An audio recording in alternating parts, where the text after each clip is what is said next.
Seyfel est un joueur qui vient de perdre son personnage de niveau maximum lors d'une grande guerre qu'il avait organisée, mais tous ses amis se sont beaucoup amusés, il n'a donc aucun regret. Sa guerre a apparemment été si populaire qu'il a fini par recevoir une offre de l'équipe de développement du jeu, et comme il est impatient de voir ce qu'il lui réserve, il clique sur « Accepter » sans hésiter. Cependant, il aurait probablement dû lire les conditions générales, car quelques instants plus tard, il se retrouve dans une pièce étrange où des dizaines de personnes le fixent du regard, et pour ne rien arranger, ses bijoux de famille ont également disparu. Il se rend compte qu'il a été placé dans le corps de son personnage, Lufa, et que les gens semblent absolument terrifiés par lui, alors il tente de leur demander poliment ce qui se passe. Cependant, dès que Lufa ouvre la bouche, une immense pression envahit la pièce et tout le monde est plaqué au sol, face contre terre. En apparence, Lufa demande avec condescendance au groupe s'ils ont l'habitude de goûter le sol lorsqu'ils rencontrent quelqu'un de nouveau, mais à l'intérieur, Seyfel panique car il n'a aucune idée de la raison pour laquelle tout cela se produit. C'est alors qu'il se souvient que Lufa possède une compétence d'intimidation qui est probablement à l'origine de tout cela. Il essaie donc de se calmer et de la désactiver, mais il lui faut quelques minutes pour comprendre comment faire, et les gens restent donc collés au sol pendant un certain temps. Une fois que les choses reviennent enfin à la normale, Lufa s'approche d'un des elfes dans la pièce et lui demande une explication, ce qui le fait immédiatement s'évanouir de peur, mais elle finit par obtenir la réponse qu'elle cherche. Pour résumer, 200 ans se sont écoulés depuis qu'elle a été enfermée, et le seigneur démon est toujours en vie. Afin de le vaincre, le royaume a tenté d'invoquer un autre héros, ce qui explique pourquoi Lufa s'est retrouvé ici. Cela signifie que Seyfel a vraiment été aspiré dans le jeu, et il en est honnêtement très excité, mais il se rend compte qu'il doit être terrifiant d'être en sa présence alors qu'il possède le corps de Lufa, et qu'il devrait probablement partir avant qu'il ne provoque une crise cardiaque à quelqu'un. À ce moment-là, Lufa prend la parole et dit à tout le monde qu'elle comprend leur inquiétude concernant sa présence, car elle a failli conquérir le monde à un moment donné, mais elle les assure que ses jours de conquête sont terminés, donc ils n'ont pas à s'inquiéter. Cependant, elle n'a aucun intérêt à devenir leur nouvelle héroïne, alors elle leur dit qu'ils peuvent simplement l'oublier et en invoquer une autre, car elle ne restera pas. Le roi lui demande où elle compte aller, et Lufa lui répond qu'elle va simplement passer un peu de temps à apprécier ce monde tel qu'il est, mais qu'elle serait prête à revenir si le besoin s'en faisait sentir. Lufa s'en va alors, et Seyfel comprend parfaitement comment fonctionnent les ailes de Lufa, ce qui lui permet de les utiliser sans trop de difficultés.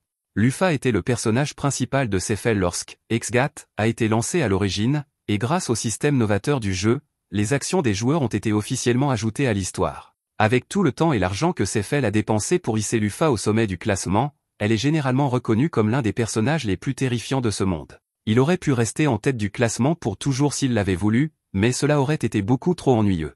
Il a donc conclu un accord avec tous les meilleurs joueurs du jeu à l'époque et a demandé à tout le monde de se diviser en deux factions, la lumière et les ténèbres, afin qu'ils puissent se livrer à une guerre totale. Cette guerre a abouti à l'emprisonnement de Lufa dans un sous-espace après sa défaite.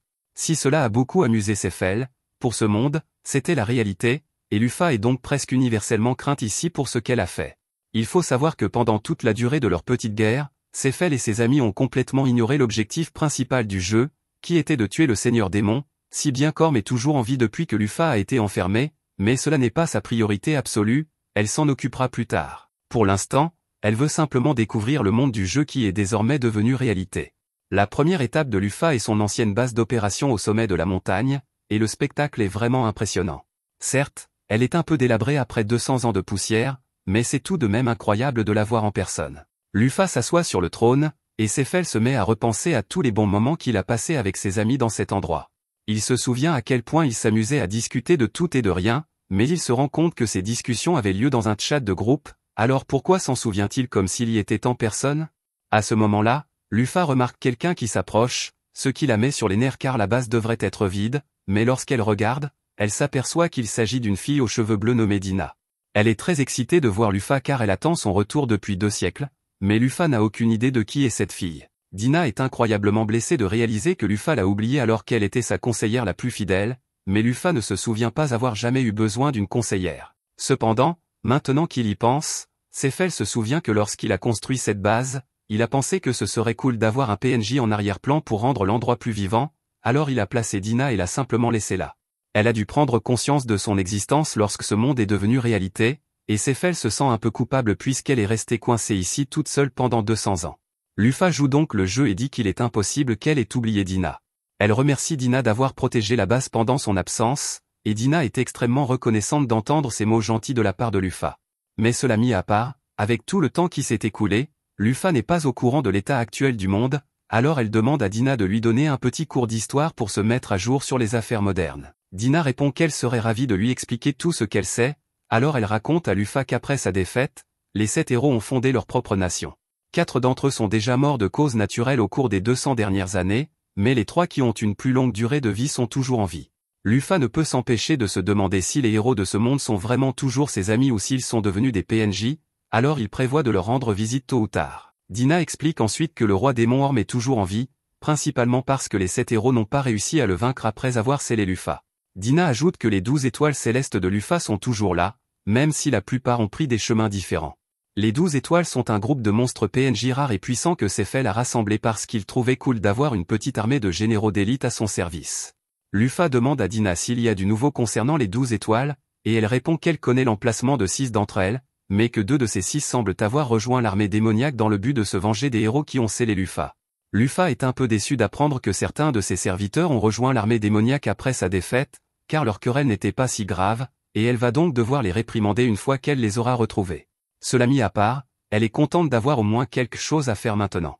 Son plan initial était simplement d'explorer le monde pour le plaisir et de découvrir si les 3 héros restants étaient des joueurs comme elle, mais elle doit d'abord rassembler les 12 étoiles célestes, car elle serait responsable si l'une d'entre elles causait des problèmes sans raison. Elle demande à Dina de lui indiquer l'emplacement de la première étoile céleste, alors celle-ci consulte une carte et lui montre un endroit appelé Svel. C'est là que l'un des héros vit depuis quelques années, et l'étoile céleste, Bélier, tente de l'envahir depuis des mois. Maintenant qu'elle sait où trouver Harry, elle se met immédiatement en route pour le retrouver, mais Dina lui crie de revenir, car elle ne peut pas partir sans faire de préparatifs. Tout d'abord, Lufa n'a pas d'argent sur elle, et Dina aurait été prête à lui en donner, mais l'inflation est un problème, et elle a attendu si longtemps que tout l'argent qu'elle avait est pratiquement sans valeur maintenant. Lufa répond qu'elle peut gagner de l'argent en chemin, mais Dina lui dit que personne ne voudra faire affaire avec la légendaire conquéreuse. Lufa rétorque que personne ne reconnaîtra son visage après 200 ans, mais on lui rappelle que des races comme les elfes existent et que beaucoup d'entre eux savent sûrement qui elle est, d'autant plus que le royaume a probablement émis un avertissement public concernant son arrivée. Cependant, si Lufa veut gagner de l'argent, Dina connaît un travail qu'elle peut faire et qui ne nécessite pas de vérification des antécédents, l'aventure. Pour commencer, Dina conduit Lufa à la ville marchande de Yétélé, mais elle attirerait trop l'attention avec ses ailes sombres exposées, alors Lufa les cache dans sa cape surdimensionnée pour se déguiser. Elle déteste le fait qu'il soit si inconfortable de se déplacer ainsi, mais elles n'ont pas vraiment le choix dans cette situation, elle devra donc s'en accommoder pour l'instant. Une fois arrivée à la guilde des aventuriers, Lufa mentionne qu'elle ressent une certaine nostalgie à l'idée de revenir dans ce repère de marginaux et de dégénérés, car selon ses connaissances, elle était aventurière avant de fonder sa nation obscure. Cependant, elle se rend vite compte à quel point il est étrange qu'elle éprouve un sentiment de nostalgie alors que c'est techniquement la première fois qu'elle met les pieds dans la guilde. Dina remarque que Lufa semble perdue dans ses pensées, alors elle lui demande si quelque chose ne va pas, mais celle-ci élude la question et répond qu'elle devrait aller jeter un œil au tableau d'affichage des offres d'emploi. Alors qu'elle consulte le tableau d'affichage, Dina repère une mission qui rapporte 3000 pièces, et tout ce qu'elles ont à faire est de retrouver plusieurs chats perdus. Lufa reconnaît que cela semble être une très bonne affaire, mais cela leur prendrait une éternité pour retrouver les chats, et elle préfère ne pas passer une semaine sur une quête secondaire, alors elle continue à chercher. C'est alors qu'ils trouvent un travail de chasse intéressant. Ils seront payés 1500 pièces et tout ce qu'ils ont à faire est de chasser quelques orques, ce que Lufa trouve parfait. Les orques ont 3% de chance de laisser tomber leur viande à leur mort, et si vous mangez leur viande, votre santé maximale augmente, elle va donc en profiter pour gagner un peu de HP pendant qu'ils sont là-bas. Plus tard dans la journée, les deux arrivent au village où la demande a été faite, et ils parlent au chef du village, un vieil homme fatigué qui veut juste en finir une fois pour toutes. Il explique que les orques ravagent leur village depuis longtemps, kidnappant leurs femmes, tuant leurs hommes et détruisant tout ce qu'ils ont construit. Il supplie les deux héros de se débarrasser d'eux pour le bien du village, et Dina lui assure joyeusement qu'il n'a pas à s'inquiéter, car Lufa va sans aucun doute éliminer ces orques. Il leur est très reconnaissant de leur aide. Cela dit, il se dirige vers la forêt pour retrouver le repère des orques, et il ne tarde pas à le trouver, avec deux orques postés devant pour faire le guet. Lufa se prépare alors à attaquer. En y réfléchissant bien, elle n'a pas vérifié son écran de statistiques depuis son arrivée, alors elle l'ouvrait. Heureusement, elle dispose toujours de toutes ses capacités de niveau maximum. Tuer les orques ne devrait donc pas être difficile, mais elle n'est pas sûre d'être mentalement prête pour cela, car tuer ces créatures à l'écran est complètement différent de les tuer dans la vie réelle. Elle active l'une de ses capacités et crée une douzaine d'épées à ses côtés avant de les lancer directement sur les orques. Le résultat est absolument répugnant, mais pour une raison quelconque, Lufa se sent étrangement calme.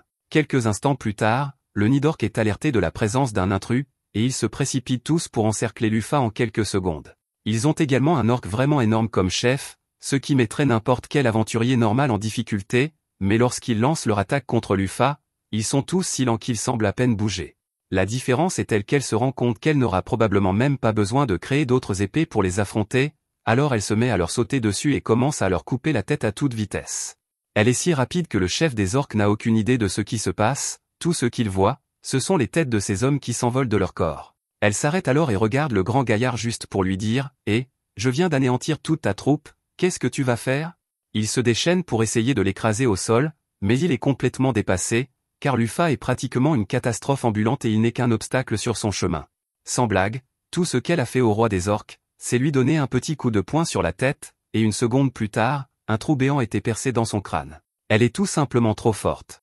Une fois que Lufa a terminé son massacre, Dina commence à récolter certains des cadavres d'orques, et elle est ravie de découvrir que celui-ci a encore son filet intact. Selon Dina, la vitalité d'un orque est stockée dans son filet, et s'il n'est pas endommagé, le manger transfère cette vitalité à celui qui le mange. Elle propose d'en préparer pour Lufa une fois qu'elles seront de retour, alors elle crée plusieurs portails et range les cadavres. Lufa n'avait aucune idée que Dina avait un tel pouvoir, mais la téléportation leur sera certainement utile à un moment ou à un autre. Pour l'instant, cependant, il est temps pour elle de sauver toutes les personnes qui ont été kidnappées par les orques. À la grande surprise de Dina, après avoir libéré toutes les femmes, elle constate qu'elles semblent toutes en parfaite santé. Lufa ne trouve pas cela si étrange, car dans l'univers du jeu, les orques sont en réalité très gentils avec les femmes. Ils sont juste très laids et ont un charisme incroyablement faible, donc ils ne prennent même pas la peine d'essayer de séduire qui que ce soit et passent directement au kidnapping. Dina est choquée d'entendre cela, car elle ne peut imaginer que des monstres aussi hideux puissent être des gentlemen. Mais quelle que soit la façon dont ils traitent leurs captives, cela ne change rien au fait qu'ils kidnappent quand même les femmes, alors Lufa crée un point de pierre géant et détruit la grotte pour s'assurer qu'il n'y ait aucun survivant. Dina demande à Lufa si elle souhaite qu'elle efface la mémoire des filles, car elle aimerait qu'elles se souviennent des visages hideux des orques qui les ont kidnappées. Mais la réaction sincère de Lufa est « Pourquoi suggères-tu si naturellement d'effacer leur mémoire, comme si c'était quelque chose de normal ?» Elle demande à Dina s'il est vraiment possible d'effacer la mémoire de quelqu'un, et celle-ci répond « C'est très facile. En fait, si elle le voulait, elle pourrait manipuler et réécrire la personnalité d'une personne. » Mais outre le fait qu'il soit effrayant que Dina puisse faire cela sur un coup de tête, Lufa ne pense pas qu'il soit nécessaire de modifier la mémoire de qui que ce soit à propos d'un incident comme celui-ci. Il suffit de ramener les filles saines et sauves à leur village, alors Lufa invoque un golem et lui demande de transporter tout le monde pendant le voyage de retour. Cette mission s'est très bien déroulée, mais Lufa ne peut s'empêcher de se demander pourquoi personne d'autre ne l'avait accepté avant leur arrivée. Dina explique que c'est parce qu'il n'y avait aucune incitation à prendre le risque, mais cela n'a aucun sens pour elle, car la vitalité du filet d'ORC aurait été une raison plus que suffisante pour relever le défi. Cependant, Dina informe Lufa que la plupart des gens ne prendraient pas le risque parce que, pour faire simple, les guerriers de cette époque sont nuls. Par exemple, Dina dit que la nation qui a invoqué Lufa s'appelle le Royaume de l'Épée, et elle veut qu'elle devine quel est le niveau du plus fort épéiste du royaume. Comme il s'agit de leur plus fort combattant, Lufa suppose que ce type doit être aussi fort qu'elle, mais à sa grande surprise, on lui dit que le meilleur épéiste du royaume n'est qu'au niveau 120. Cela n'a aucun sens, car elle sait pertinemment que de nombreuses personnes ont atteint le niveau 1000 en même temps qu'elle dans le jeu, mais Dina lui rappelle que ces personnes appartenaient toutes à l'époque précédente et qu'elles étaient, pour être franc, les plus acharnées des acharnés. De manière réaliste, pour atteindre le niveau 1000, il faudrait se battre sans cesse, chaque seconde de chaque jour, et consacrer toute sa vie à devenir plus fort, ce que les gens de cette génération ne peuvent tout simplement pas faire, du moins pas sans mourir dans le processus. Lufa comprend maintenant pourquoi il serait difficile pour les gens de ce monde d'atteindre le niveau maximum, car pour elle, ce n'était qu'un jeu, il était donc naturel de grimper autant de niveaux que possible, mais pour les gens de ce monde, c'est leur seule et unique vie, ils ne voudraient donc pas la gaspiller. Lufa et Dina finissent par revenir au village, et les villageois sont tous très heureux de se retrouver. Les femmes sont toutes extrêmement reconnaissantes envers Lufa de les avoir ramenées chez elles, et Lufa est heureuse de les voir toutes si joyeuses, mais si elle connaissait sa véritable identité, elle ne serait peut-être pas aussi gaie à présent. Le chef du village remet à Lufa et Dina la récompense convenue, et après avoir vérifié, Dina confirme que tout y est, alors ils sont prêts à partir. Cependant, avant leur départ, le chef demande à Lufa si le village peut vraiment garder son golem. Lufa répond qu'elle ne voit pas d'inconvénient à le laisser derrière elle, et qu'il devrait simplement l'utiliser comme gardien pour protéger le village au cas où d'autres orques se présenteraient un jour. Le chef est tellement touché par la gentillesse de Lufa qu'il en conclut qu'elle doit être une messagère de Dieu, mais cela est loin d'être la vérité. Lufa décide qu'il est temps de partir, mais avant qu'elle ne le fasse, les villageois lui demandent au moins de leur dire son nom afin qu'ils sachent comment appeler leur sauveuse. Sans réfléchir, Lufa tente de révéler son identité, mais Dina intervient et donne aux villageois une fausse identité à la place. Lufa est furieuse que Dina l'ait interrompue ainsi, mais elles en ont déjà discuté, si quelqu'un découvrait la véritable identité de Lufa, cela provoquerait une panique générale, et elles ne peuvent pas se le permettre. Comme elles ont désormais assez d'argent pour couvrir leurs frais de voyage, rien ne les empêche de se rendre directement à Sfel, mais Lufa ne peut pas s'en réjouir outre mesure, car la seule raison pour laquelle elle s'y rend est d'empêcher l'une de ses 12 étoiles, Harry, de continuer à l'attaquer. Elle doit également confirmer si les héros survivants sont vraiment ses anciens compagnons, c'est pourquoi sa première étape sera de rencontrer Maigret. Alors qu'ils approchent de la ville, Lufa commence à remarquer plusieurs jolies lumières flottant tout autour d'eux. Elle demande à Dina ce que c'est, et celle-ci lui explique que ces lumières sont de petites particules de mana qui flottent dans les airs car la terre ici est très riche. Elle dit que c'est la preuve qu'il se rapproche de Sfel, et en fait, Dina peut déjà la voir d'ici. Elle semble très enthousiaste d'être ici, mais Lufa ne voit pas ce qu'il y a de si génial, car pour elle, cela ressemble à une ville aquatique ordinaire. Elle se dirige vers la porte d'entrée, où un garde leur crie que toute personne souhaitant entrer dans la capitale doit présenter son passeport. Lufa ne savait pas qu'il fallait un passeport pour entrer dans la ville, alors elle commence à s'inquiéter qu'elle ne puisse pas entrer. Cependant, Dina n'est pas du tout inquiète, car elle possède la compétence parfaite pour cela, la falsification de documents. Elle s'approche simplement du garde et lui présente 2 passeports qu'elle a créés pour elle-même et Lufa.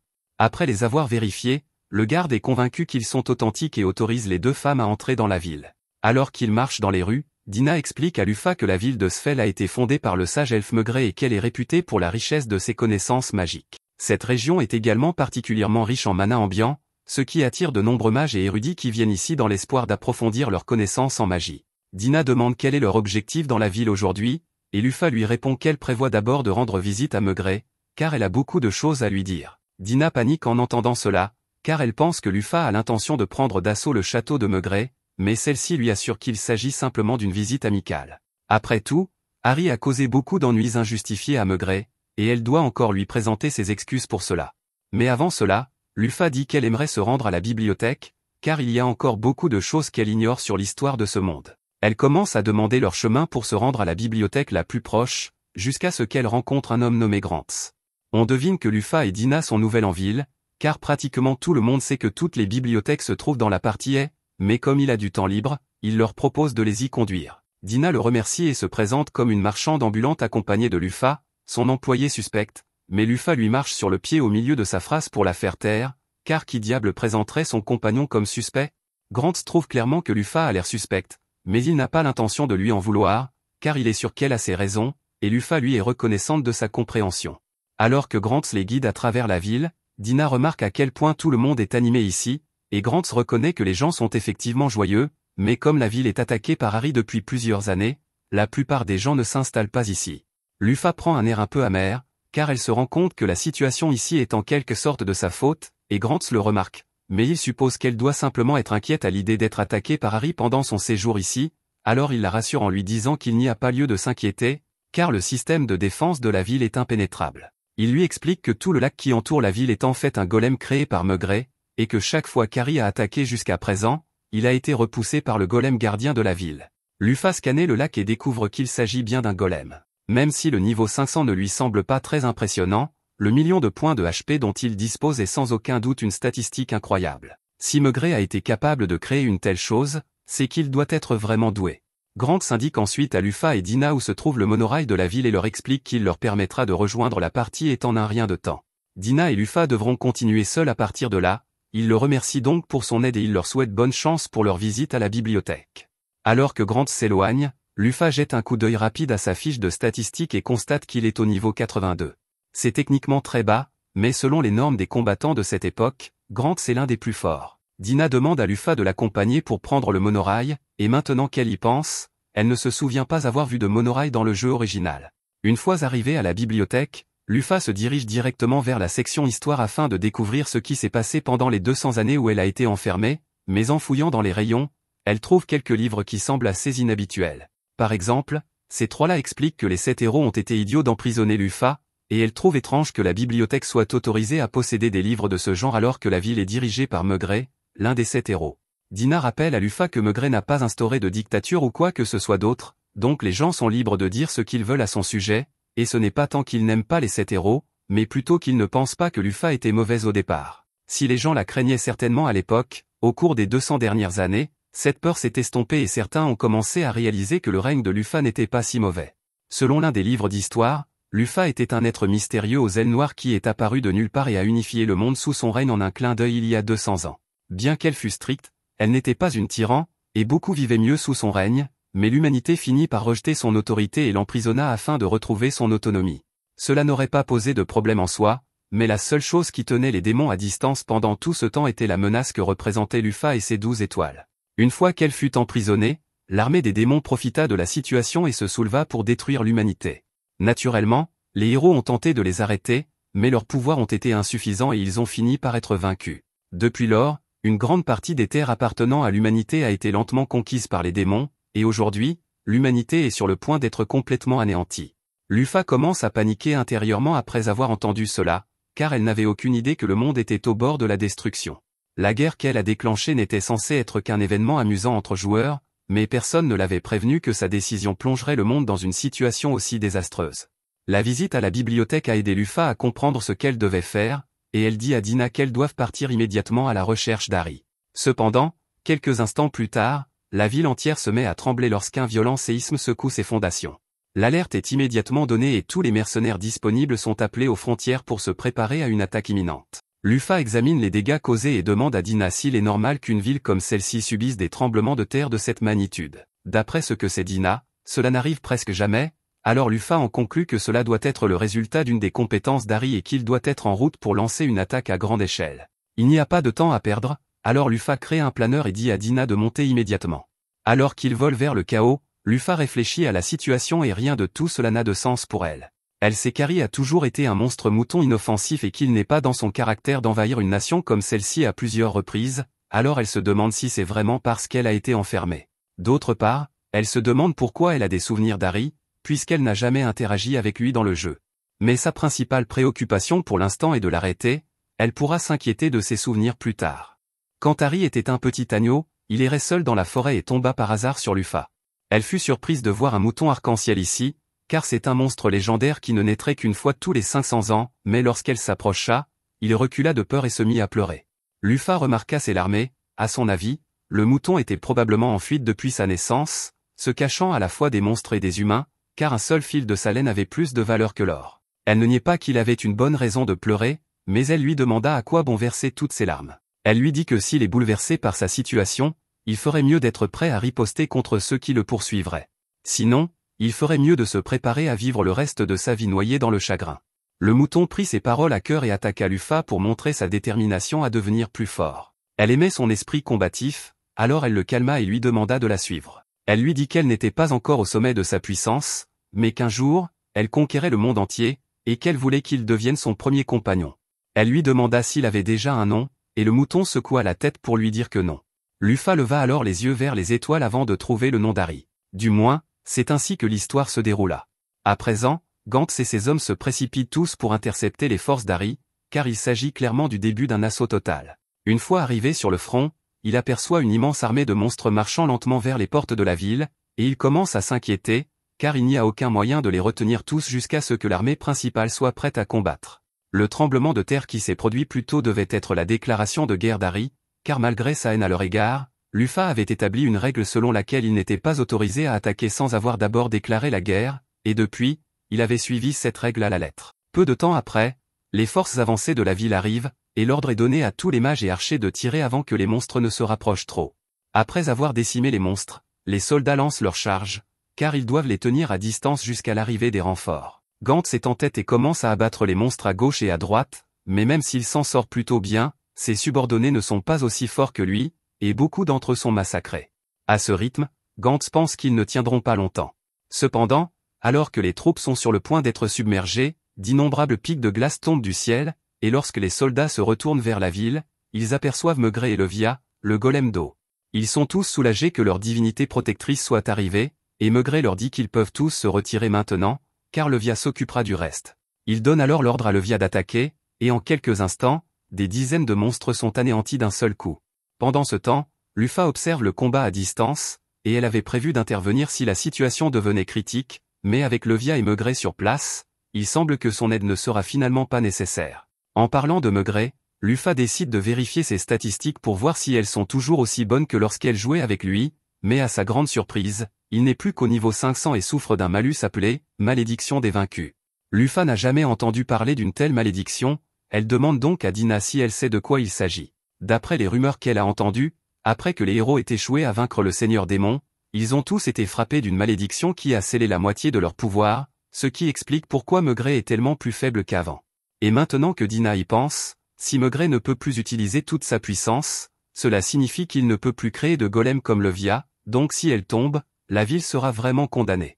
Soudain, le sol se met à trembler alors qu'un monstre géant s'approche du flanc de la montagne, et ce n'est autre qu'Harry. Après un bref face-à-face, Harry et Levia s'affrontent, et comme l'élément d'Harry est le feu, Maigret pense que Levia devrait avoir l'avantage dans une confrontation directe. Levia utilise une attaque en spirale d'eau, forçant Harry à reculer dans un premier temps, mais celui-ci revient à la charge avec une énorme boule de feu peu après. Au premier abord, on dirait que la boule de feu a complètement manqué Levia, mais Harry ne la visait pas du tout, sa véritable cible était Maigret depuis le début. Heureusement, juste avant que la boule de feu ne le touche, Levia a réussi à s'interposer et à éteindre l'explosion. Maigret envoie alors Levia comme un raz-de-marée pour repousser Harry, mais celui-ci utilise une technique de saut enflammé pour la franchir et se dirige droit vers Maigret. Maigret érige une barrière pour se défendre, mais comme il n'a plus que la moitié de sa force d'antan, Harry finit par le submerger et briser son bouclier. Cependant, avant qu'il ne puisse percer, Levia se faufile derrière Harry et le prend en étranglement. Les soldats commencent à encourager Levia pour qu'elle mette fin à tout cela, et Dina demande à Lufa comment elle pense que cela va se terminer. En ce qui concerne cette bataille, Lufa dit que Levia va gagner, mais cela ne signifie pas qu'elle va gagner la guerre. Levia a perdu beaucoup de points de vie en encaissant toutes les attaques d'Harry, et il est probable que c'était l'objectif d'Harry depuis le début.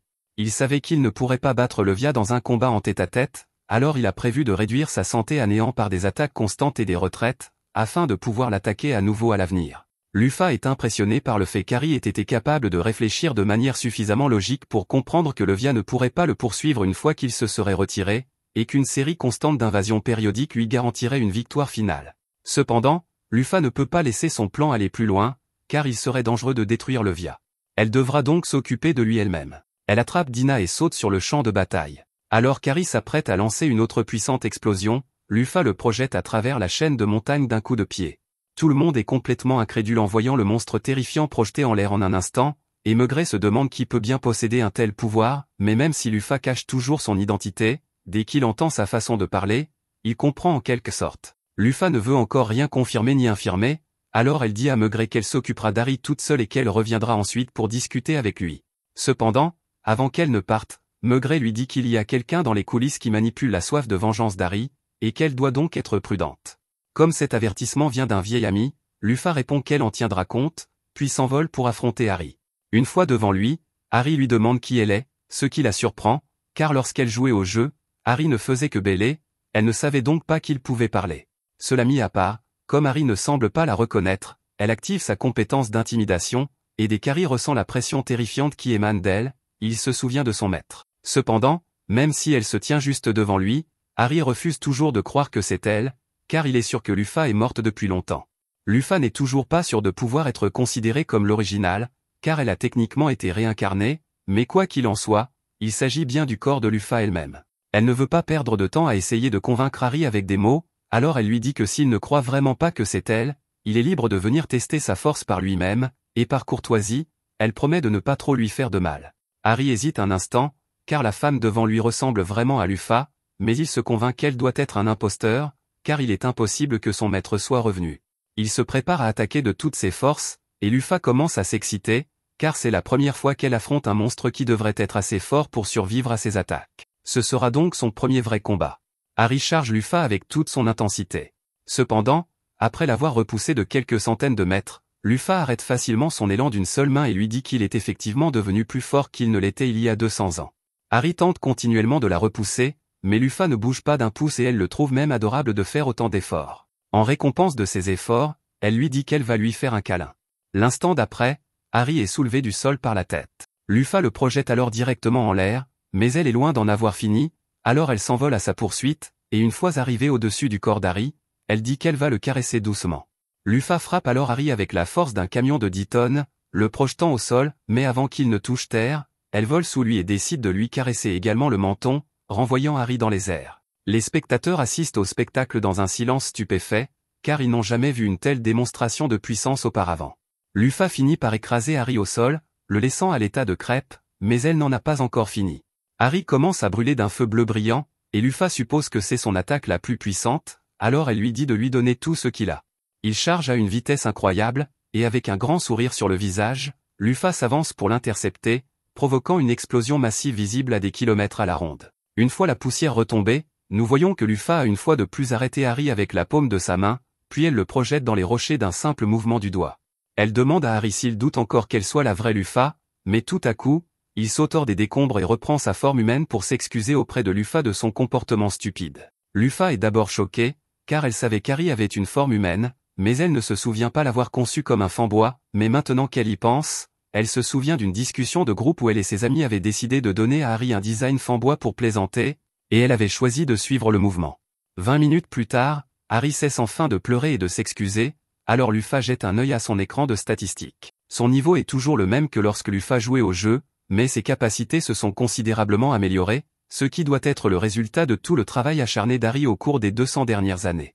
Elle dit à Harry qu'elle est en mission pour récupérer ses 12 étoiles célestes, et qu'il est sa première étape, donc elle n'acceptera pas de refus. Harry est heureux que Lufa soit venu le chercher en premier, et il accepte de se joindre à elle pour sa mission une fois de plus, mais il a d'abord quelques questions à poser, comme qui est cette femme aux cheveux bleus là-bas? Dina n'arrive pas à croire qu'Harry ne se souvienne vraiment pas d'elle, alors elle court vers lui, le regarde dans les yeux et lui rappelle qu'elle a toujours été aux côtés de Lufa. Tout à coup, Harry se souvient vaguement de Dina debout à côté du trône de Lufa, mais étant donné qu'elle a le pouvoir de modifier les souvenirs, je commence à avoir quelques soupçons. D'après ce dont Harry se souvient, Dina n'a littéralement jamais bougé de cet endroit, il a donc supposé qu'elle était un meuble, mais il est surpris de découvrir qu'elle peut parler.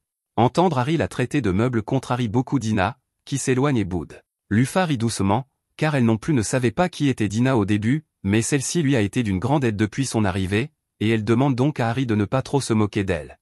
Lufa demande à Harry pourquoi il essayait d'envahir la ville, alors il lui répond qu'il l'a fait uniquement parce qu'il voulait venger Lufa après ce que les humains lui avaient fait.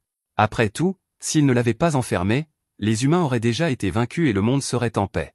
Lufa comprend les sentiments d'Harry et apprécie le fait qu'il ait voulu la venger, mais elle lui dit qu'elle n'a aucun désir de vengeance contre l'humanité. Mais cela mis à part, elle se souvient de ce que Maigret lui avait dit à propos de quelqu'un qui avait manipulé Harry pour qu'il lance les attaques, alors elle demande à Harry de lui dire qu'il lui a mis des idées de vengeance dans la tête, car elle ne tolérera pas que quelqu'un trompe son subordonné.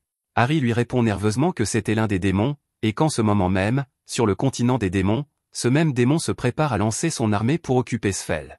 Il a patiemment attendu qu'Harry affaiblisse la santé de Levia pour pouvoir envahir, et il a préparé une armée de monstres de niveau 80, donc il est sûr que rien ne peut l'arrêter. Mars ordonne à son armée de se mettre en route et de massacrer tous les humains de la ville de Sfel, mais soudain, Lufa s'écrase juste devant son château, éliminant tous les hommes de Mars au passage. Mars n'a aucune idée de qui est Lufa, mais il voit bien qu'elle est forte, alors il décide de descendre pour l'affronter. Mars demande à Harry pourquoi il a soudainement décidé d'arrêter d'attaquer Sfel alors qu'il doit toujours détester les humains pour ce qu'ils ont fait. Harry admet qu'il n'a toujours pas pardonné à l'humanité ce qu'elle a fait à Lufa, mais il réalise maintenant que les détruire ne le rendra pas heureux, ni Lufa. En fait, les seuls qui en profiteraient seraient des démons comme Mars, et c'est la dernière chose que Lufa souhaiterait, alors Harry jure d'arrêter Mars ici et maintenant. Mars n'est pas vraiment dérangé, car il s'attendait déjà à ce que cela arrive tôt ou tard, et maintenant qu'Harry n'est plus utile, il prévoit de l'éliminer. Lufa dit à Harry de rester en retrait, car il est encore blessé après le passage à tabac qu'il a subi plus tôt, et Mars est surpris qu'il y ait encore quelqu'un d'aussi fort du côté des humains, mais cela n'a pas d'importance, car il est l'un des 7 généraux démons, et il est convaincu qu'il peut la vaincre. Il commence à charger ses pouvoirs de feu et de glace, entrant dans des détails extrêmement ennuyeux sur le fonctionnement de sa technique. Il parle beaucoup en ce moment, et Lufa finit par en avoir assez, alors elle lui donne un coup de poing en plein visage si fort qu'il est projeté comme s'il faisait partie de la Team Rocket. Maintenant que cela est réglé, Lufa n'a plus rien à faire ici, mais avant de partir, elle a quelques questions à poser au sujet des 7 généraux démons dont Mars a parlé il y a 1 minute. Harry s'apprête à lui expliquer, mais avant qu'il n'ait pu dire un mot, Dina fait apparaître un portail et dit qu'elle va s'occuper de l'explication à sa place. Elle explique à Lufa que les 7 généraux démons ont été formés il y a 8 ans et qu'ils sont composés des plus puissants subordonnés du Seigneur démon. Lufa est choqué d'apprendre que Mars était l'un des démons les plus puissants, car il ne pouvait pas avoir plus de 300 niveaux au maximum. Dina poursuit en expliquant que l'humanité n'est pas la seule à s'être considérablement affaiblie au cours des 200 dernières années. S'il est vrai que les héros ont tous été maudits et sont depuis devenus incroyablement faibles, ils ont éliminé presque tous les subordonnés vraiment puissants du Seigneur Démon, de sorte que les seuls qui restent au niveau de Lufa sont le Seigneur Démon lui-même et son fils. À ce moment-là, Harry remarque que Lufa n'a en fait tué aucun des monstres lorsqu'elle a atterri plus tôt, alors il lui demande si elle a l'intention de les laisser en vie, ce qu'elle confirme. Elle ne pense pas qu'il soit juste de tuer les monstres puisqu'ils n'ont en fait rien fait de mal, mais Dina lui demande si elle est sûre de vouloir les épargner, car ils pourraient finir par faire du mal à des gens s'ils sont laissés seuls. Lufa a déjà trouvé une solution brillante à ce problème, alors elle utilise son pouvoir pour soumettre tous les monstres de la région et les placer sous son contrôle. Dina lui demande si elle a l'intention de ramener tous les monstres avec eux, mais Lufa ne veut pas s'occuper de tous ces monstres. Elle leur donne donc l'ordre de retourner dans leur habitat naturel et d'éviter d'attaquer les humains sans raison valable. Les monstres commencent tous à s'éloigner, et ils devraient désormais pouvoir vivre le reste de leur vie en paix. Lufa est donc heureuse et sa mission ici est officiellement terminée. Ensuite, Lufa retourne dans la ville de Sfel pour rencontrer Maigret et lui faire part de la situation. Elle lui dit qu'elle a maîtrisé Harry et qu'elle a également vaincu le général démoniaque qui était à l'origine de tout cela. Maigret est soulagé que tout soit enfin terminé, mais il demande ce qu'il est advenu de tous les monstres actuellement sous le contrôle de Mars. Lufa l'informe qu'elle les a tous placés sous son commandement afin qu'il ne pose plus de problème, et après avoir entendu tout ce que Lufa a accompli, il est certain de son identité. Il lui demande de l'accompagner un instant car il aimerait discuter en privé, mais Lufa hésite un moment car l'anticipation le tue. Le joueur qui utilisait Maigret dans le jeu était un joueur de haut niveau qui jouait tout le temps avec lui, et ils étaient de très bons amis. Il espère donc que le Maigret qui se trouve devant lui est le même que celui d'autrefois. Lorsque Maigret revient au château, plusieurs nobles de Sfel se rassemblent autour de lui et commencent à lui dire à quel point ils s'étaient inquiétés pour lui. Ils lui disent tous qu'il doit être plus prudent, car si la ville venait à le perdre, lui ou le Via, il n'y aurait plus aucun espoir de se défendre contre les envahisseurs. Cependant, Dina sent qu'il n'y a aucune sincérité ni inquiétude réelle pour Maigret derrière leurs paroles. Maigret passe devant eux avec un air résigné, et lorsque Lufa le rattrape, il lui dit qu'il sait qu'elle doit être consternée par ce qu'elle vient de voir. Ils sont censés être les hauts responsables chargés de protéger les habitants de la ville, mais ils ne se soucient que de se protéger eux-mêmes en faisant de la lèche à Maigret.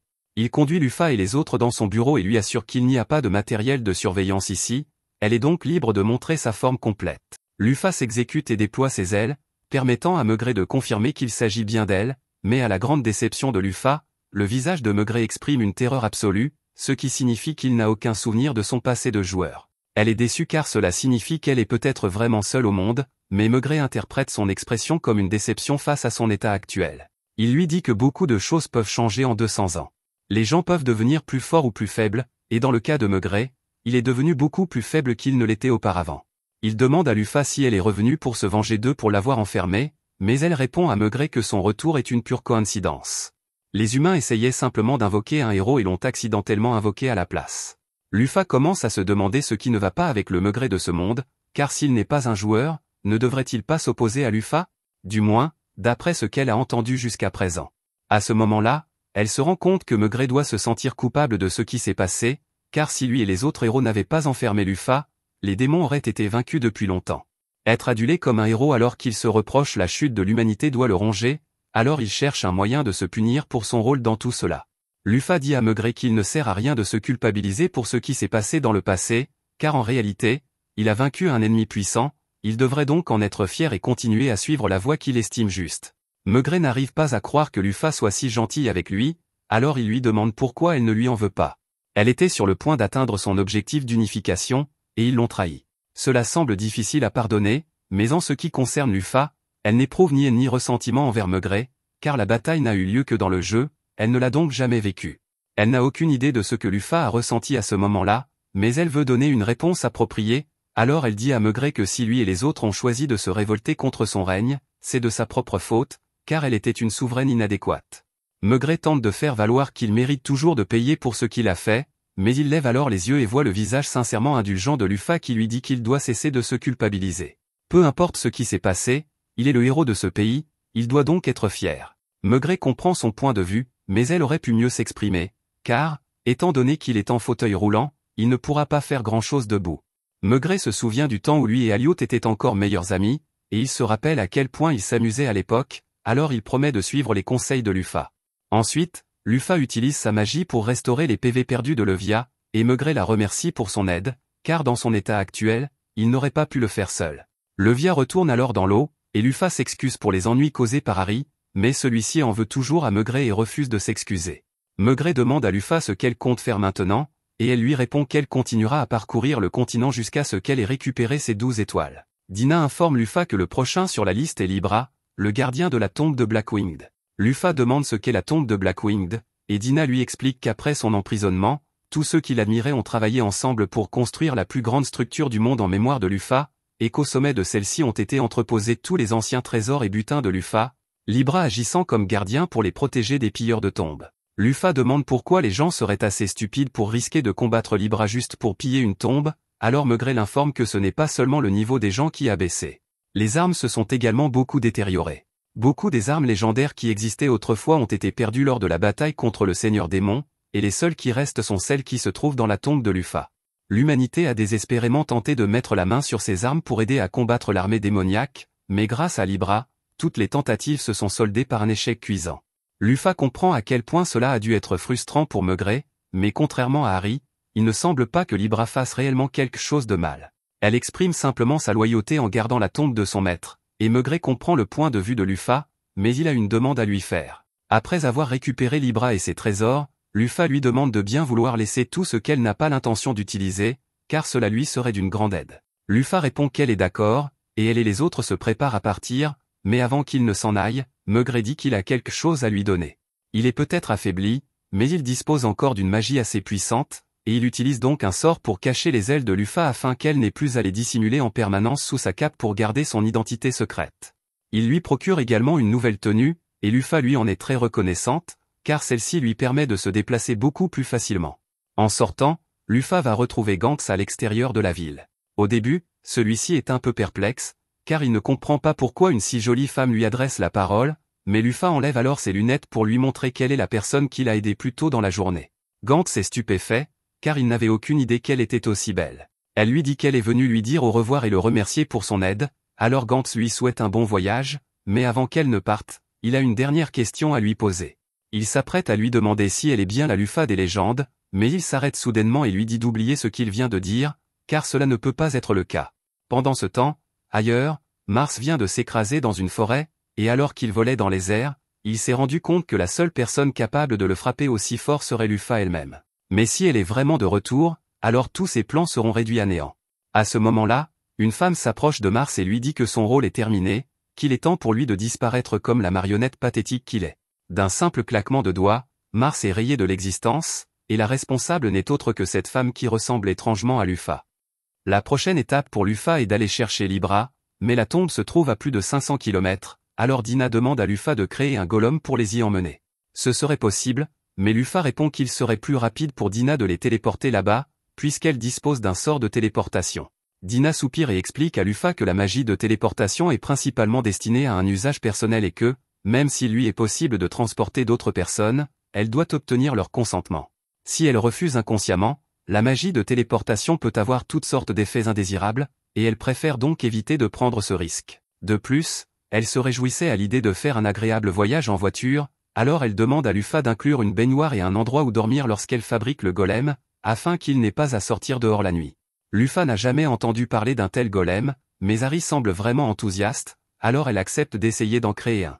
Elle agite la main et commence le processus de formation du golem, créant finalement un camping-car, puis elle utilise quelques bûches de la forêt pour créer des meubles. Dina est heureuse qu'ils aient des lits confortables pour le voyage, mais elle demande à Lufa si elle pourrait également leur confectionner des draps doux. Lufa cherche des matériaux à utiliser pour les couvertures, mais elle se souvient alors qu'Harry est un mouton, et je suis sûr que vous savez ce qui s'est passé ensuite. Quoi qu'il en soit, le camping-car est enfin terminé, mais Dina rappelle à Lufa qu'elle ne lui a pas encore donné de nom. Lufa réfléchit un instant et décide de l'appeler Tanaka. Il est même accompagné d'une publicité promotionnelle, pour une raison quelconque. Après avoir voyagé pendant un certain temps, la nuit tombe, et Dina suggère de s'arrêter et d'installer le campement pour la nuit, ce que Lufa accepte. Cependant, dès qu'ils sortent, Dina sent une odeur étrange à proximité. Elle va donc voir ce qu'il en est et découvre une source d'eau chaude naturelle derrière des buissons. Elle est très excitée car elle meurt d'envie de prendre un bain, mais Lufa ne comprend pas pourquoi elle en fait toute une histoire, puisque le camping-car est déjà équipé d'une baignoire. Dina lui répond qu'il est bien mieux de profiter d'une source chaude naturelle. Elle attrape la main d'Harry et l'entraîne vers la source pour qu'il puisse s'y baigner immédiatement, mais il lui rappelle que malgré les apparences, il reste un homme et qu'il préfère attendre son tour. En l'entendant dire cela, Lufa se souvient que, malgré les apparences, elle est aussi un homme dans sa tête, et que l'idée de se baigner avec Dina va probablement la mettre mal à l'aise, mais elle ne peut pas vraiment lui expliquer la situation, alors elle décide de se tenir près des arbres, dos à Dina, jusqu'à ce que celle-ci se soit déshabillée et immergée dans l'eau. Une fois dans l'eau, Dina pousse un grand soupir, car il n'y a rien de mieux que de se baigner dans une source en plein air après une longue journée de voyage. Elle demande à Lufa de la rejoindre, et celle-ci envisage brièvement de trouver une excuse pour éviter cela, mais cela ne sert à rien, alors elle fait ce que Dina lui demande et se déshabille pour pouvoir entrer dans le bain. Cependant, avant qu'elle ne puisse entrer, Dina rappelle à Lufa qu'il est mal élevé d'entrer dans l'eau sans attacher ses cheveux, car cela laisserait des mèches de cheveux partout et personne d'autre ne voudrait alors utiliser la source. Lufa reconnaît qu'elle devrait probablement attacher ses cheveux, alors Dina lui propose de le faire pour elle et se prépare à sortir pour l'aider. Cependant, elle ne porte pas de serviette et Lufa pense qu'il ne serait pas correct de regarder le corps de Dina. Elle lui dit donc de rester où elle est et qu'elle la rejoindra. Une fois que Lufa est dans l'eau, Dina l'aide à attacher ses cheveux pour éviter que des mèches ne tombent dans l'eau. Cependant, elles ne peuvent pas faire grand-chose pour les plumes de Lufa, car celles-ci ont tendance à tomber lorsqu'elles sont plongées dans l'eau chaude.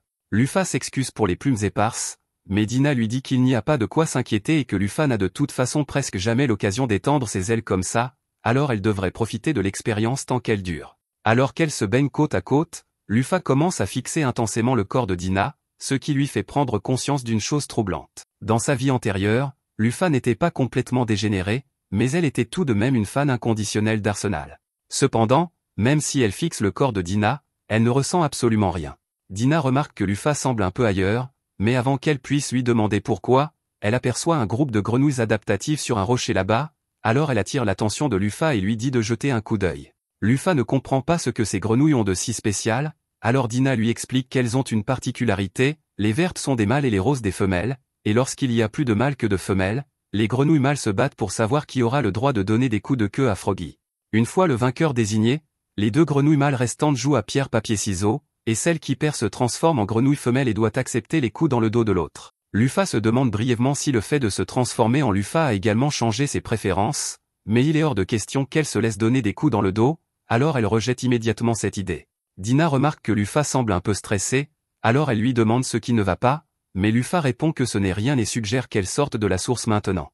Quelques minutes plus tard, elles retournent toutes les deux au camping-car et disent à Harry qu'il peut maintenant profiter de la source chaude. Il sort donc en serviette et attache ses cheveux avant de se diriger vers la source. Le lendemain, le groupe arrive à la tombe de Lufa. Elle est choquée par sa taille imposante, mais aussi par le fait qu'il y ait toute une ville autour pour une raison inconnue. Dina explique que comme de nombreux aventuriers ont continué à piller la tombe pour récupérer les objets de valeur de Lufa, des marchands ont commencé à s'y rassembler dans l'espoir de faire des profits en leur vendant de l'équipement. De là, de plus en plus de gens ont continué à affluer jusqu'à ce qu'un village entier se forme, et aujourd'hui, la tombe de Lufa est pratiquement un site touristique. Lufa trouve intéressant que tout cela se soit produit en seulement 200 ans, et elle n'est pas vraiment dérangée par le fait que les gens aient transformé cet endroit en attraction touristique, mais Harry, en revanche, est absolument furieux car il ne peut croire que les gens osent manquer de respect à Lufa de cette manière. Il dit qu'il est prêt à détruire cet endroit immédiatement, mais Lufa lui dit de se calmer, car elle ne veut pas que quelqu'un meure sans raison. Pour l'instant, elle suggère qu'il se rende immédiatement dans la tombe, mais alors qu'il s'approche de l'entrée, il tombe sur un groupe d'aventuriers qui semble très inquiet. Apparemment, une équipe de reconnaissance a été envoyée dans la tombe il y a 2 mois pour cartographier une nouvelle zone, mais elle n'est pas revenue à la date prévue, et ils commencent à s'inquiéter qu'il leur soit arrivé quelque chose. En entendant cela, Lufa est encore plus impatiente d'entrer et de trouver Libra dès que possible, car elle ne veut pas que d'autres personnes risquent leur vie dans cet endroit. Les aventuriers remarquent que Lufa se dirige vers l'intérieur et l'avertissent qu'elle ne devrait vraiment pas y entrer pour le moment. Quoi qu'il se passe là-bas, le fait que leur équipe de reconnaissance, composée de 50 des aventuriers les plus forts du pays, ait disparu signifie qu'un groupe de 3 personnes n'aurait aucune chance là-bas. Lufa les remercie de leur sollicitude, mais elle les assure qu'elle est tout à fait capable de gérer tout ce qui se trouve à l'intérieur. Lufa et les autres pénètrent alors dans le donjon, mais alors qu'ils avancent dans les tunnels, Harry s'arrête soudainement car il sent quelque chose approcher. Peu après, l'un des golems que Lufa avait fabriqué en série pour la bataille il y a 200 ans sort de l'obscurité, et Dina explique qu'il en restait apparemment beaucoup après que Lufa ait été enfermé, et qu'ils erraient depuis lors dans le cimetière, éliminant tous les intrus qu'ils trouvaient.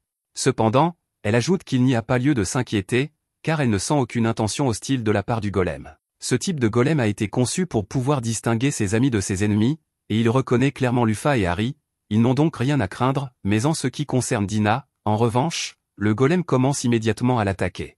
Harry et Lufa supposent que le golem ne se souvient pas de Dina, car eux-mêmes ne se souvenaient pas d'elle au début, mais Lufa ne veut pas laisser Dina se faire écraser, alors elle décide de détruire le golem. Cependant, avant qu'elle ne puisse le faire, le groupe d'aventuriers de tout à leur arrivée se précipite pour la sauver.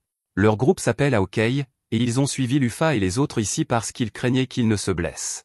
Ils sont assez bien coordonnés dans leurs attaques, donc ils parviennent à occuper le golem, mais comme celui-ci est de niveau 150 et qu'eux-mêmes atteignent à peine le niveau 50, ils ne lui infligent pas beaucoup de dégâts.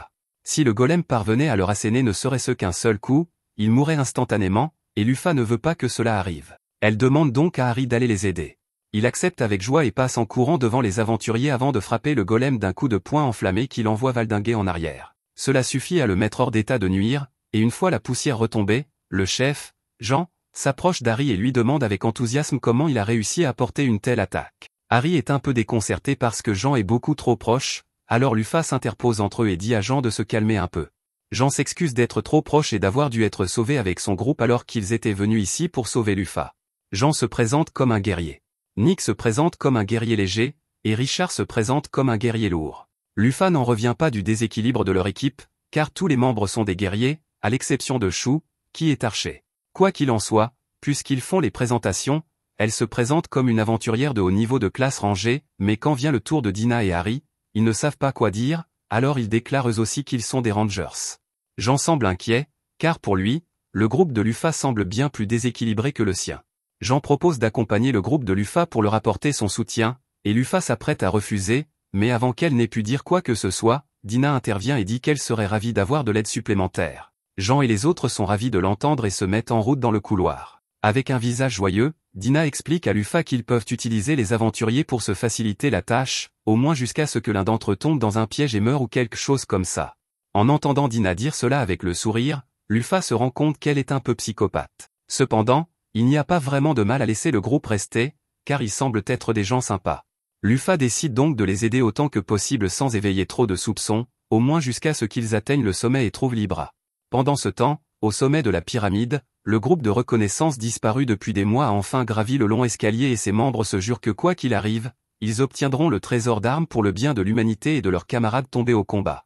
Cependant, lorsqu'ils arrivent au dernier étage, ils sont confrontés à Libra, qui leur ordonne immédiatement de quitter cette pièce dans les 10 secondes, sinon elle les éliminera. Les aventuriers tentent de raisonner Libra, car ils ont vraiment besoin de ces armes pour combattre les démons, mais elle se moque éperdument de leur raison. Une fois le compte à rebours arrivé à 0, elle active le programme Brachium, enfermant les aventuriers dans une bulle avec elle afin qu'ils puissent être tués. Pendant ce temps, en ce qui concerne Hawkeye, Lufa commence à regretter de les avoir laissés venir, car ces types sont de véritables chairs à canon, et ils ne sont même pas assez intelligents pour se rendre compte à quel point ils sont faibles. Chaque fois qu'ils rencontrent un golem, ils se font botter les fesses, et Lufa est alors obligé d'ordonner au golem de se retirer pour que les aventuriers ne finissent pas morts, mais il croit sincèrement que ce sont eux qui ont battu les golems, et Lufa craint de leur donner une fausse confiance. Le groupe finit par arriver au dernier gardien golem, qui est beaucoup plus coriace que les autres, avec un niveau élevé de 6 sens. Lufa sait que les aventuriers seraient vaincus dès qu'ils entreraient dans le champ d'action de cette créature, alors elle leur dit de rester en retrait pendant qu'elle s'avance pour s'en occuper. Les aventuriers tentent de lui faire comprendre qu'il est trop dangereux de combattre seul une telle créature, mais Dina leur dit qu'ils n'ont pas à s'inquiéter, car Lufa a un plan. Ils acceptent donc tous de rester en retrait. Elle s'approche du golem et la première chose qu'elle fait est de lui demander s'il la reconnaît. Le golem semble clairement réagir au visage de Lufa, mais il finit tout de même par l'attaquer, alors elle est obligée de se défendre et le coupe en deux d'un seul coup. Elle se dirige alors vers les escaliers, mais alors qu'elle s'en va, le golem l'appelle par son nom et lui dit « Bienvenue à la maison ». Lufa le remercie d'avoir travaillé dur pour protéger cet endroit pendant 200 ans, mais sa mission est désormais terminée et il peut enfin se reposer. Le golem semble heureux d'être libéré de son devoir et s'éteint définitivement. Elle commence alors à monter les escaliers pour affronter Libra, mais les aventuriers lui demandent d'arrêter, car ils pensent qu'il est beaucoup trop risqué d'affronter Libra seul et veulent l'accompagner. Cependant, Lufa en a assez de les materner, elle leur fait donc comprendre qu'ils mourraient presque instantanément si Libra décidait de les attaquer, et qu'ils n'auraient donc aucune chance de la laisser en vie. Les aventuriers ne peuvent pas contester cela, mais avant que Lufa ne parte, ils lui demandent qui elle est vraiment. Ils sont bien conscients qu'ils ne sont pas les plus brillants, mais il ne faut pas être un génie pour comprendre que s'ils sont arrivés jusqu'ici, c'est uniquement parce que Lufa n'a cessé d'intervenir pour les sauver. De plus, elle a réussi à détruire l'un des golems d'un seul coup, il est donc impossible qu'elle ne soit qu'une simple rangée. Lufa marque une pause, se demandant quoi répondre, mais elle leur dit finalement qu'elle n'a pas l'intention de répondre à leurs questions et monte sans un mot. Dina et Harry disent à Lufa qu'ils l'attendront ici, car aucun d'eux n'est capable de contrôler le brachium de Libra, et qu'elle devra donc s'en occuper seule. Alors que Lufa monte les escaliers, elle se demande pourquoi elle a ressenti une véritable tristesse lorsqu'elle a éliminé ce golem tout à l'heure. Même s'il s'agissait d'une création de Lufa, et qu'il était logique que le personnage de Lufa s'en soucie, pour Seyfel, ce n'était qu'un ensemble de pixels sur un écran, et il n'aurait donc dû ressentir aucun attachement émotionnel à son égard. Il se rend compte que quelque chose ne va pas dans son esprit pour qu'il ressente cela, mais il n'a pas le temps de s'en préoccuper pour l'instant, car il doit d'abord s'occuper de Libra. Lufa finit par atteindre le dernier étage, où elle trouve Libra qui l'attend pour l'intercepter en tant que dernière intruse. Libra ordonne à Lufa de partir dans les 10 secondes ou de faire face à des actions hostiles, mais celle-ci se contente d'enlever ses lunettes et de déployer ses ailes pour révéler son identité. Après avoir bien regardé Lufa, Libra arrête le compte à rebours et commence à essayer de comprendre ce qu'elle voit, car elle n'arrive pas à croire que Lufa soit vraiment de retour. Elle confirme que la personne qui se tient devant elle ressemble exactement à Lufa et qu'elle est même génétiquement compatible à 99% avec Lufa, mais elle a encore du mal à l'accepter, car il devrait être statistiquement impossible que Lufa ait survécu à la bataille contre les héros. Elle commence à avoir un court-circuit à cause de cette incohérence logique, et Lufa essaie de lui dire de ne pas trop y penser pour le bien de ses processeurs, mais Libra est déjà assez endommagée, alors Lufa dit qu'elle va s'approcher pour effectuer les réparations. En entendant cela, le protocole de défense de Libra se déclenche, et comme elle n'a pas encore reconnu Lufa comme son maître, elle lui dit que si elle fait un pas de plus, elle sera obligée d'utiliser la force contre elle. Cependant, Lufa ne s'arrête pas et demande à Libra ce qu'elle compte faire. Libra interprète les mouvements soudains de Lufa comme une action hostile, alors son système de défense se déclenche, activant son brachium et créant un vaste espace aérien dans lequel elle peut se battre. Lufa est d'abord prise au dépourvu par le changement soudain d'environnement, mais lorsque Libra commence à tirer sur elle, elle se ressaisit. Lufa effectue des manœuvres d'évitement pour esquiver tous les tirs et missiles de Libra, mais celle-ci ne lui facilite pas la tâche. Lufa finit par trouver une ouverture pour frapper Libra, interrompant son animation d'attaque, et se met alors à la poursuivre. Libra tente de semer Lufa en tirant davantage, mais celle-ci contre-attaque en utilisant ses ailes pour renvoyer les balles vers elle, désactivant ainsi son arme. Libra tente alors d'utiliser toute une série d'autres attaques, mais rien de ce qu'elle fait ne parvient à vaincre Lufa. Elle finit donc par désactiver le domaine et en active un autre. Lufa reconnaît qu'il s'agit de l'attaque ultime de Libra, une extension de domaine qui ignore toutes les compétences défensives et qui a un effet infaillible infligeant 99 000 points de dégâts.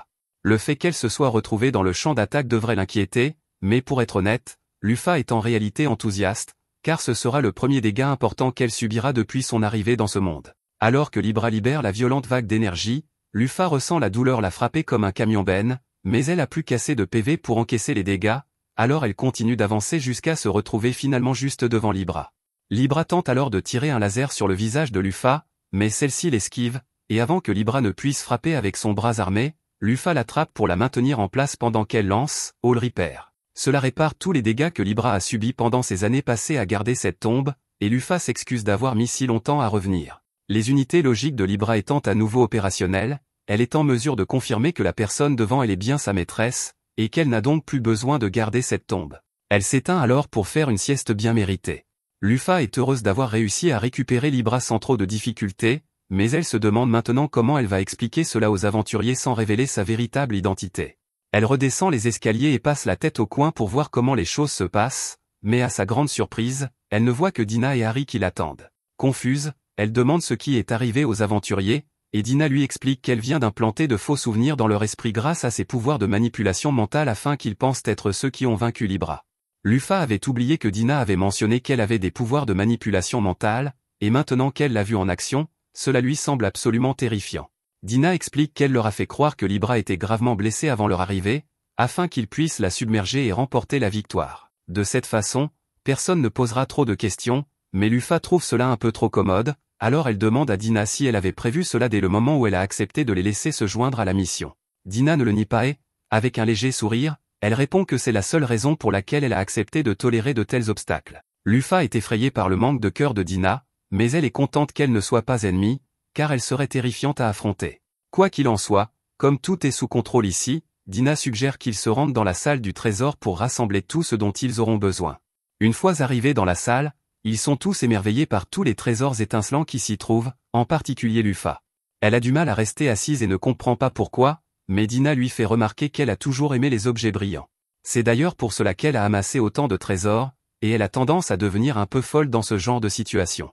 Dina demande donc à Harry de l'aider à choisir les objets utiles pendant que Lufa est distraite par tout cet or. Lufa tente de faire valoir qu'elle est parfaitement capable de se contrôler face à l'or, mais elle a littéralement les mains pleines d'or, on ne peut donc pas lui faire confiance pour choisir les objets importants. Peu après, Dina et Harry ont fini de rassembler tous les objets dont ils ont besoin. Le reste se trouve sous un tas d'armes anciennes ou d'or inutile, ils peuvent donc le laisser sans problème. Mais avant de partir, Dina demande à Lufa si elle peut rassembler les golems de la zone afin qu'ils puissent être téléportés à la base. Lufa répond qu'elle sera ravie de l'aider, mais elle se rend compte que Dina parle de tous les golems, et elle est donc obligée de passer les heures suivantes à parcourir cette tombe géante pour s'assurer qu'elle les a bien tous récupérés. Ensuite, Dina téléporte tous les golems, et comme il n'y a plus rien à faire ici, elle suggère de partir. Lufa demande s'il est vraiment acceptable de laisser les aventuriers ici dans leur état actuel, mais Dina lui assure que cela ne posera aucun problème. Quelques minutes après le départ du groupe de Lufa, les aventuriers se réveillent, convaincus qu'ils sont ceux qui ont nettoyé la tombe et vaincu tous les golems. Pendant ce temps, dans la forêt, Lufa et les autres ont regagné le camping-car, mais avant de reprendre la route, Dina répare les vêtements de Libra et l'assoit sur une souche d'arbre afin que Lufa puisse lui parler. Lufa s'approche de Libra et lui donne l'ordre de s'activer.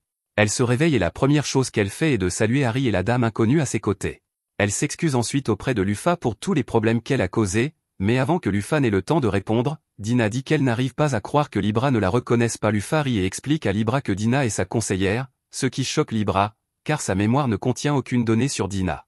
Dina s'approche du visage de Libra et essaie de lui faire se souvenir d'elle, mais Libra est toujours certaine de n'avoir jamais vu Dina auparavant. Cependant, après avoir effectué une vérification approfondie de sa mémoire, Libra a trouvé quelques fichiers mémoire endommagés qui pourraient contenir des informations sur Dina, mais elle n'a aucun moyen de les vérifier pour le moment. Elle décide donc de croire Lufa sur parole et reconnaît la position de Dina en tant que conseillère, au moins temporairement. Il est difficile pour Lufa de savoir ce que pense Libra, car celle-ci ne montre jamais vraiment d'émotion, mais elle n'a aucune raison de douter de sa loyauté. Elle lui explique donc qu'elles sont en quête des 12 étoiles célestes et lui demande si elle souhaite à nouveau la servir. Libra répond que rien ne pourrait la rendre plus heureuse et qu'elle est prête à consacrer chaque instant de sa vie à l'objectif de Lufa. Maintenant que Libra a officiellement rejoint l'équipe de Lufa, celle-ci lui demande si elle sait où se trouvent les autres étoiles célestes. Libra s'excuse et répond qu'elle n'a aucune information utile, car elle est restée dans la tombe pendant tout ce temps et était complètement coupée du reste du monde. Dans ce cas, Lufa se tourne vers Dina et lui demande si elle sait quelque chose. Dina explique joyeusement qu'à environ 2000 km d'ici, il y a un petit village au pied d'une montagne où Parthenau vit secrètement. Lufa est surpris d'apprendre que Parthenau a choisi de vivre dans un village, alors Dina explique que le village a en fait été créé par Parthenau, qui a érigé une puissante barrière pour protéger les monstres et les plantes sans défense du reste du monde. Lufa est soulagé que Parthenau n'ait pas causé de problème aux gens, mais Dina mentionne alors que la montagne où le village a été construit était autrefois la patrie de Lufa, et que Parthenau a en fait chassé tous les anges qui y vivaient, créant une zone inhabitable pour les tenir à l'écart, ce qui déçoit à nouveau Lufa.